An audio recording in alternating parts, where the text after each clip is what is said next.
So a few months ago I played Dying Light 2 and that was my first look into the Dying Light franchise, and I didn't mind it. I mean, a lot of people didn't actually like that game, especially when it first launched. They didn't like the overall execution and also just the performance, and over time they definitely have updated the game and it is a lot better, I must say. Especially that big update where they added firearms to the game, and that was actually when I did my video. So I thought that was a great time to do that review then. And now, a few months later, they did announce Dying Light the Beast, which is a full standalone game that is going to release, I think, next year. I mean, who knows, it could still get delayed. They haven't said a lot about it, but they announced it a few weeks ago and put out a little teaser for it, and I thought what better time to go back and play Dying Light, because like I said, Dying Light 2 was the only game I had played. And to be honest, it isn't a great look into the franchise, as I know the first game is the one that people love. But also, that was one of the reasons why I did Dying Light 2 in the first place, because not everyone liked it, so people were going to want to know if it is worth playing. But Dying Light came out in 2015, so it is almost a decade old next year. But in terms of the look of the game and the visuals, it just looks great. And it's similar to, I guess, The Witcher 3 in terms of just the attention to detail. And yeah, the actual graphics, especially in the characters and their faces, because they did release in the same year, so they are similar and they are on level in terms of their visuals. They definitely were ahead of their time, let's say. Now, if you don't know what Dying Light is as a whole and you haven't played any of the games, it's basically a first-person shooter game that's all set in this massive open world, with the overall theme of you taking down this entire zombie outbreak. Now, in terms of the first game, Dying Light, you actually play as the protagonist Kyle Crane, and your main goal is to basically explore this entire city, which is massive, and find and retrieve these important documents and files that need to be found because they're so important.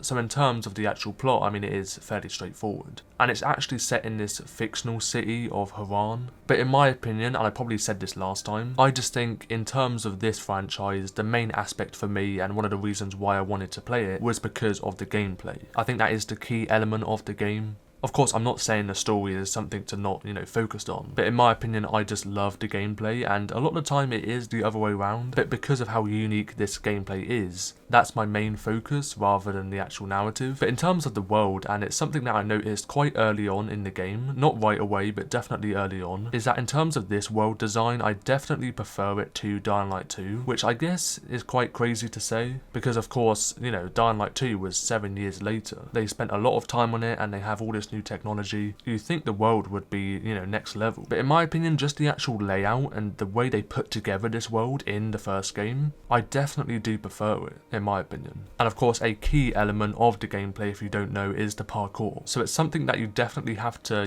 think about when building the world. And I'm not saying they don't, because they definitely did in the second game. But if we look into it a bit more, I just think the actual layout and just the whole design is way better for your parkour. There's way less open areas. I felt like in the second game there was a lot of open, sparse areas, and there's just so much to clamber onto in terms of buildings and objects everywhere. And in terms of the parkour, if you don't know, especially in this game, you could honestly spend all your time on top of rooftops and just parkouring all over it and not even touching the ground. Even though this world is massive, just the way they built it, they definitely thought of the parkour. If we look into the movement and the overall system a bit more, just like in the second game, it is very realistic, but in the sense that it's sort of temperamental, as in you actually have to think about where you are going. It's not like a scripted animated movement. You literally have to look where you are clambering onto. And then even then, every climb isn't exactly the same as the last. It's so flexible, and it's definitely up to you and how much parkour you want to do. As I said, you can spend all your time on top of rooftops and just climbing on everything, and testing out different routes and everything, or you could genuinely just run everywhere and just run on the ground throughout the whole world. So I love how flexible it is in terms of how much you want to do, and it's basically up to the player. I mean, of course, at some point you do actually have to do parkour because of some missions where you have to get to places. It sort of forces you to do that, but if you don't do it at all and just run everywhere, it's not going to be the same, and you probably won't enjoy the game, because that was one of the main reasons why I even thought about this game, and the same with the second one, because I knew that this parkour system system is just not like any other. The movement just feels so realistic because when jumping from a massive drop, you obviously go a lot harder on the ground and you actually sort of feel that impact. And like I said, you actually have to look where you are going, and not all the time it's going to be accurate. You know, you might easily make mistakes, but because it's so accurate and you have to be always on time, that is what makes just exploring this world and traversing through it so fun, even though it may seem like a very simple and boring task. Because I must admit, the gameplay, a lot of it is go to this place, go to that place, go to this place. But because of the parkour that's just intertwined throughout the whole game, that's what makes it fun. And of course we can't, you know, disregard the combat as well. Something that, in my opinion, I definitely did prefer in the second game. I just think they built upon it a lot more, and that was sort of the main focus for that game, especially in terms of the animations. Even early on when you have barely any weapons at all, as in like a wooden plank, definitely the animation and just the brutality of it was definitely leveled up in the second game. And it may seem like I am just comparing the two rather than just doing an overall review, but I think it is sort of needed just because they're so similar. Otherwise I'd just be doing pretty much the same review again, because they are very similar games. But I just felt like in this game it's still fun, of course. I mean, your character can always improve over time because of the skill tree, which I'll go into more detail on. But throughout the whole game you'll be getting stronger and stronger and unlocking more moves and just areas in combat, but also parkour and just the strength of your character as well. That's definitely what makes it a lot more fun and just varied, so it's not so repetitive. But as for the actual look of the combat system, it's definitely stripped down in this game, and the same goes for the actual response of the zombies, as in how they retaliate. One thing to mention is how they differentiate between day and night. So of course at night time they get even stronger and more aggressive, which I think is so cool. And when it does slowly turn into nighttime, you definitely feel that intenseness. I mean, in the day they don't actually do an awful lot. Of course it depends on what difficulty level you are on, but they're way more slow and just they don't really do a lot, to be honest, unless you actually fight them. So that is something to think about when going into the game.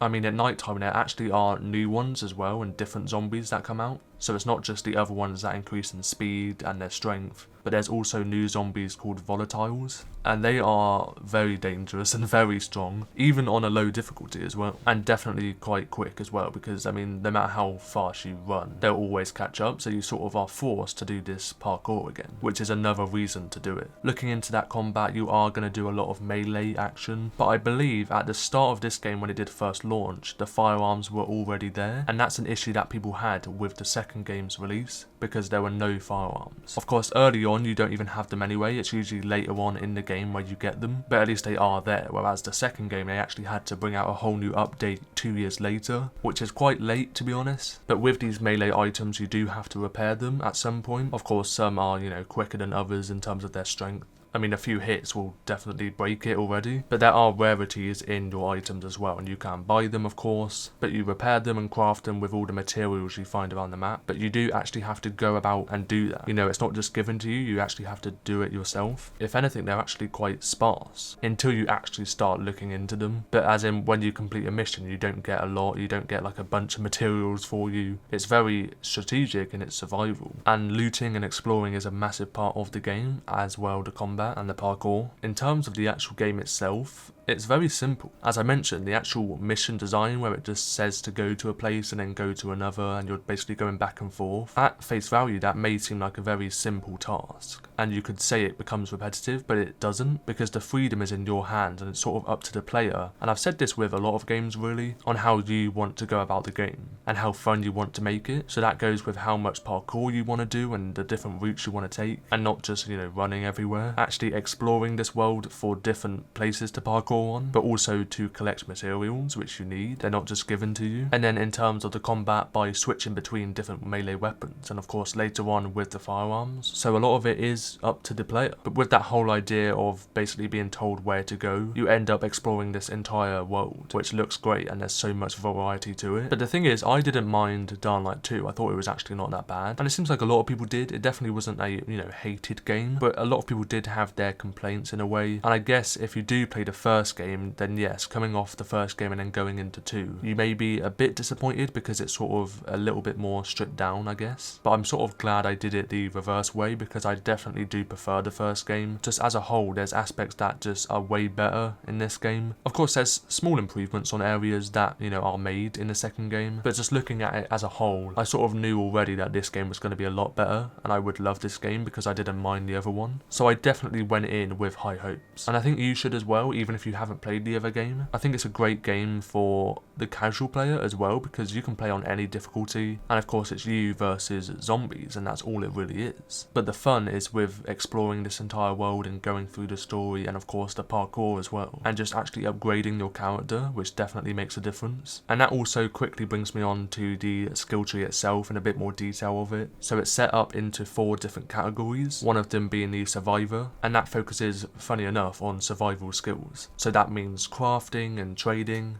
and you gain survivor points by helping survivors around the map, which you can do, collecting materials, and also just completing quests. Then if you die, you actually lose survivor points. Then you use these points to upgrade the skills. That could be more flexibility in crafting, more inventory space, etc. There's actually quite a lot as well. Then there's the agility skill, which is parkour and your movement, making it faster and smoother. And basically you doing parkour will gain you agility points. Then upgrading them can basically make your parkour faster. You can slide, you can grapple, you can even do drop kicks on enemies. And then there's the power skill tree, which is all focused on combat, meaning you can perform different moves on zombies and increases your damage. So some of them could be increases in your health, melee throws, and different finishing moves. And then there's the legend skill tree, and that only unlocks later in the game, and that means when you max out the other skill trees. And it's basically a big level up in areas like combat, your health, your stamina, and the parkour. So basically when you pretty much complete the game in a way, you're still getting stronger, and it doesn't just stop.